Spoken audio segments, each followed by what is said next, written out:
Hi, my name is Eric Wilson. I'm an independent licensed mechanic with 35 years of service, and what I'm going to give you in the next 6 minutes is the inside story on this '03 Dodge Dakota with a 4.7 liter motor. It's a small V8, and so you can make an informed decision whether this is for you or not. Okay, starting off with the dash, you do got check engine lights, and I scanned the check engine lights, and there are two different groups of engine lights. One is the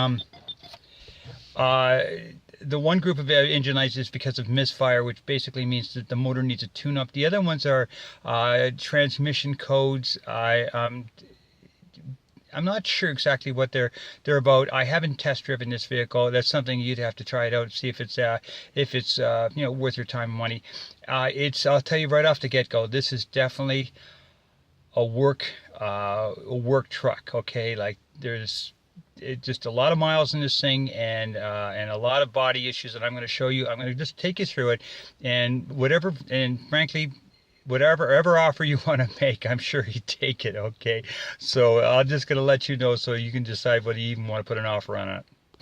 Okay, coming in on the front left tire, your tread is not too bad. You got about 30,000 K on your front tread there.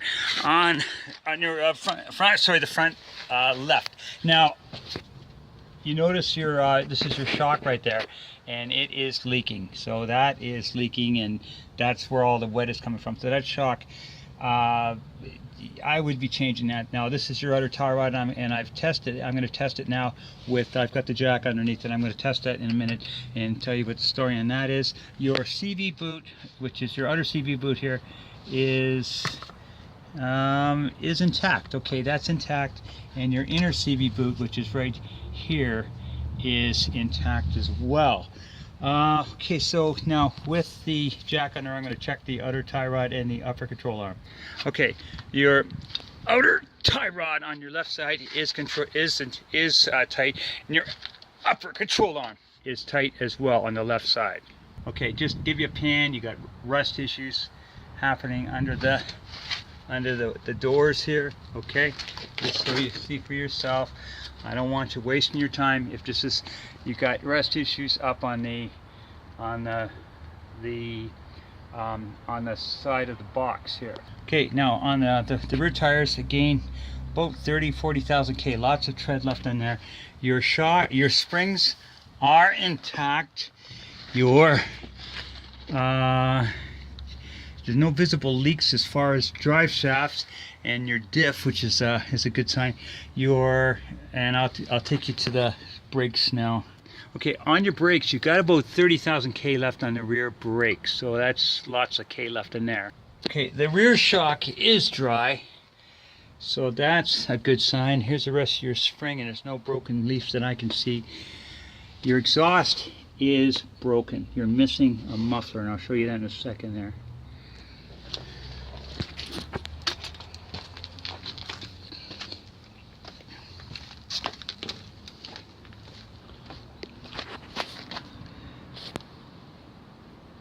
Okay, on your rust issues around the fender wall and under the doors. Okay, so just so you see and aware of, that's not, passenger door's not bad, this door's pretty rough. Okay, on your muffler is missing. Okay, this muffler should be here and connect up to there, but it's missing altogether. Okay, so your shock on this side is dry. Okay, on your right rear, tires are very, lots of tread, about 30,000 tread on your right rear. Okay, on your right front side now, this is your outer tie rod, and I'm going to check that in a minute. Your shock, if you notice that shock, it is dry. So this side is okay.